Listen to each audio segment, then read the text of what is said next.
Yeah, it feels good to show up to Talladega with speed in our cars. I knew coming here we were going to have an opportunity to qualify well, and that this would be a great opportunity for us to win a race. So proud of everybody at Stewart Haas Racing for continuing to fight and work their tails off to bring fast race cars to the racetrack. It would be so easy at this point in the season where we're at to just bring a car to the track and check the box, but that's not who we are. The men and women at our organization continue to wake up every day, going to the shop, figuring out how to make our race cars go fast, and today is proof of that. So proud of the effort. We had a really good car at Daytona. Qualified well. I think we qualified second, just barely missed the pole, and ran up front all night and finished third. So similar car, similar setup, all those things. So yeah, certainly expected to be fast when we got here. Justin Schuler kicking the tires. Is this, and this being the last 2 months, is this kind of SHR starting a resurgence? Because, beginning of the year, guys weren't really on top of it. Now it's like you guys have poles, you guys are running up front, and not just Kevin or one car at a time. Like, we're seeing multiple of you guys, and Chase now in qualifying third. What's changed over the last 5 months that has led to this uprise of SHR lately? Yeah, I think, well, first of all, it's good that everybody else notices it, because internally I feel like, we notice it, and they're continuing to be motivated by seeing things start to go in the right direction. So that's nice. From my standpoint, to show up to the racetrack with a little bit more speed and be a little bit more competitive, is encouraging. But it starts at the shop, and it really has gotten to a point to where we were at a pretty low spot, right? And everybody was searching. Every team, every crew chief, every engineer is searching. Like, oh my God, we're off. What can we do to find speed? Let's try this setup. Let's try this setup. Let's do this to the car. Let's do that to the car. And so you end up with everybody kind of going off on these islands, trying to figure out what we need to do to put speed in our race cars. And over the last couple months, I feel like we've come back together, because that hasn't worked. And there's been a lot more unity and collaboration internally inside of our organization, bringing all the smart people together, talking about what we need to do, and kind of going at it more collectively. And that's been a turning point, and I feel like that's been beneficial.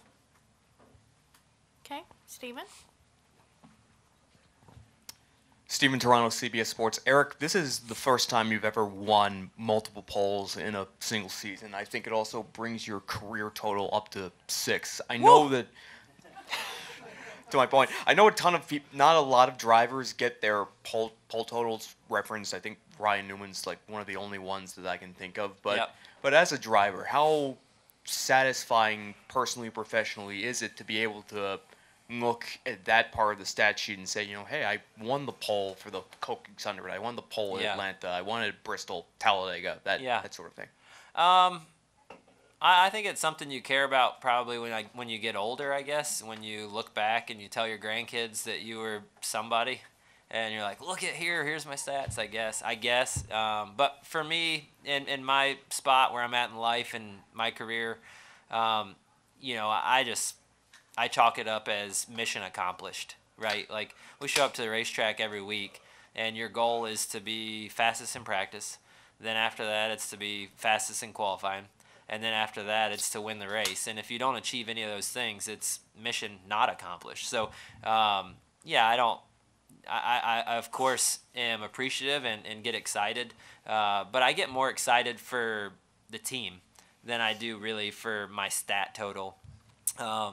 It's rewarding for Drew and all the guys on my team. It's rewarding for the men and women back at the shop. It is a morale boost when you show up and you have a fast race car and you qualify on the pole. And the thing about Drew is that no matter where he's been, his reputation has always been that he brings a very, very fast cars to super speedways. What exactly is it about him and his mechanical or aerodynamic prowess that allows your team to bring cars Yeah. are super speedways as fast as they are. Well, Drew's been around the sport for a long time, and Drew's very savvy.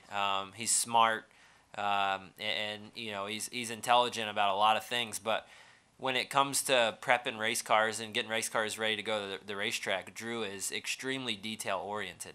And so that was I worked with Drew when I was at Petty's, and I was so excited when we had the opportunity to get him to come over to Stewart Haas Racing.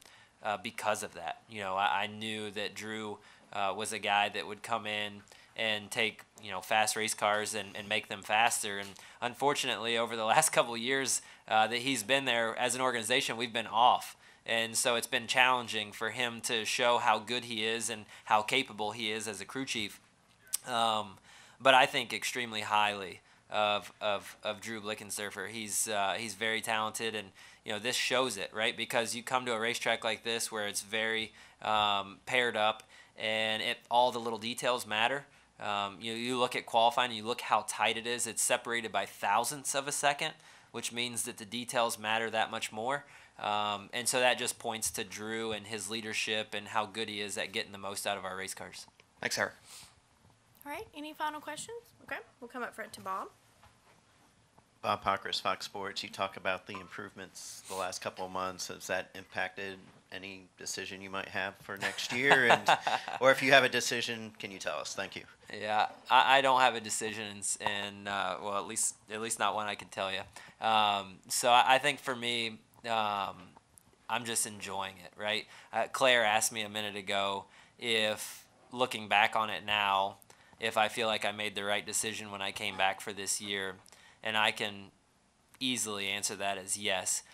Performance-wise on the racetrack, no, it hasn't been the year that I hoped for when I signed up to come back. That's no secret. But I have met a handful of people that have really impacted my life this year that I would have never met had I not decided to come back. My family and I have gotten to experience some really, really amazing things this year. And, I think personally, I feel like the good Lord led me to have this opportunity, and it was very apparent that the door was wide open. All I had to do was step through. And so, as I sit here today, I'm wrestling with that same thing. For me, I've kind of, so to speak, put my career on the altar. Because for most of my career, I held on so tightly. I was like, man, I just need, one more contract or next year's contract. And this year, I've just been so free with it and held it so loosely. And it's been mind-blowing, the conversations that I've had in the last 3 to 4 months and just all the things that are happening and going on around me. So it's been humbling, and I just continue to pray through it and talk with my wife, talk with my kids, and we'll see.